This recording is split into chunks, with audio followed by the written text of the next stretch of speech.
Hello, everyone.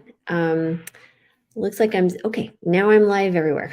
Okay, so there's a little delay. I try to make my timing right on all these different applications, but hello and happy Friday. And today I really wanted to speak about a few things that I have had many people over years, even long before I was plant-based, ask about. So many times I'll have women come and see me who have fatigue, who have hair loss or restless leg syndrome. That's what the RLS was in the definition here.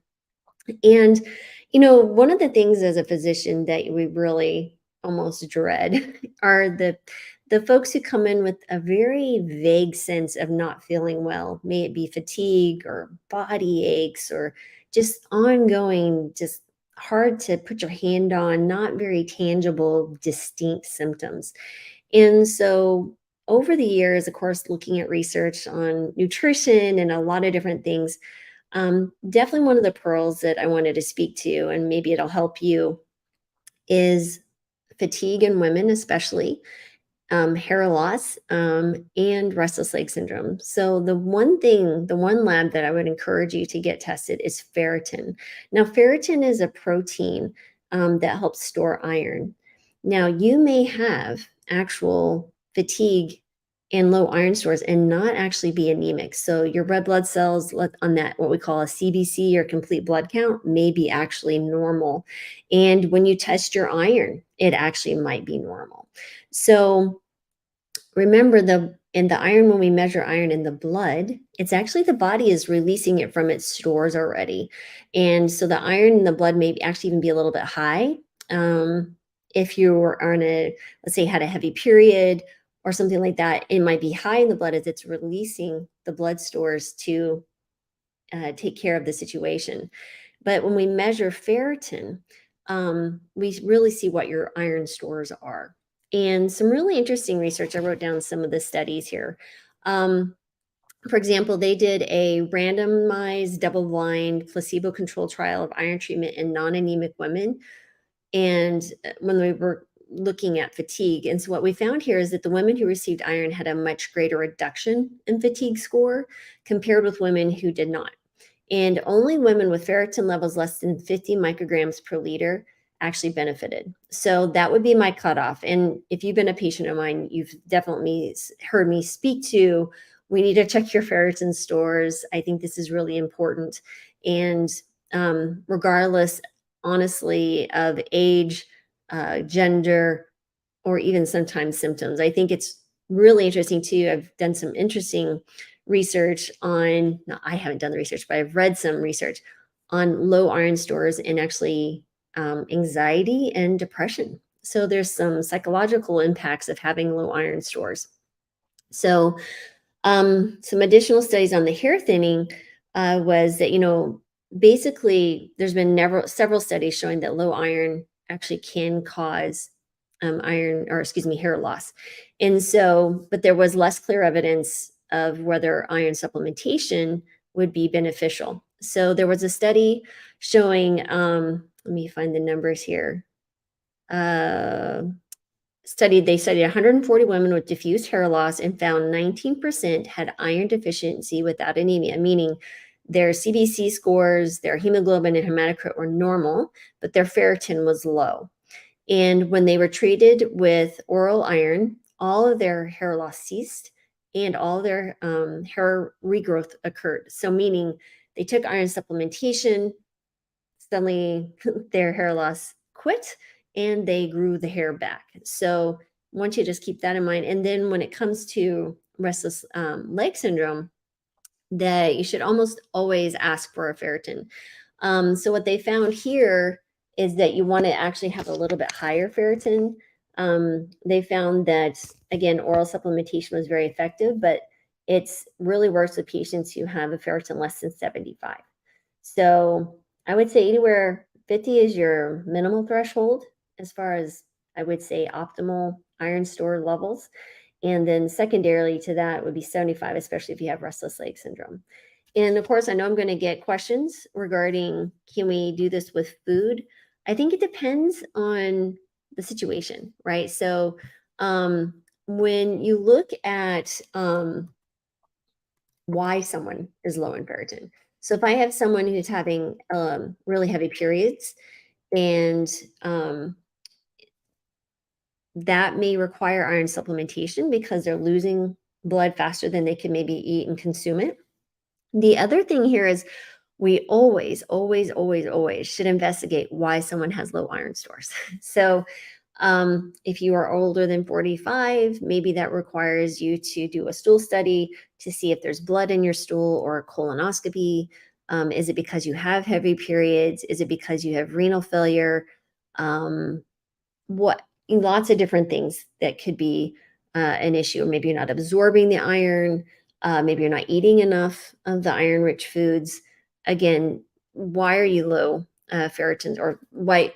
I guess when it comes to the renal failure, maybe you're anemic because the kidneys aren't telling the bones to make red blood cells. So that gets to that as far as the anemia component. Your ferritin stores might be fine, but as far as your ferritin, I just think it's an overlooked and underutilized lab.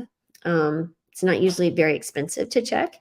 So if you've been kind of just banging your head against the wall and not sure why you're fatigued or having hair loss or restless leg syndrome and nothing seems to be helping, I would definitely check this out. But I do want to speak to some of the foods that you might want to consider in making sure that you're looking at getting enough iron. So again, if you're 19 and older, older as an adult, for males, we need to be shooting for 8 milligrams per day, and females, 18 milligrams per day.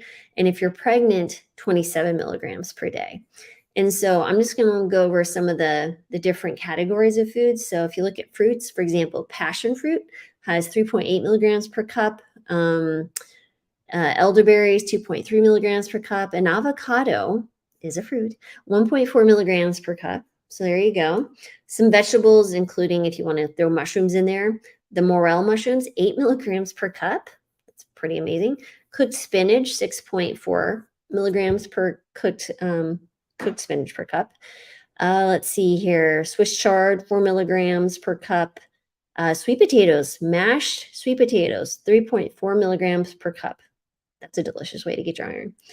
Let's look at beans and lentils. Again, here, soy for the win. Boiled edamame, 8.8 milligrams per cup. I could eat edamame all day long.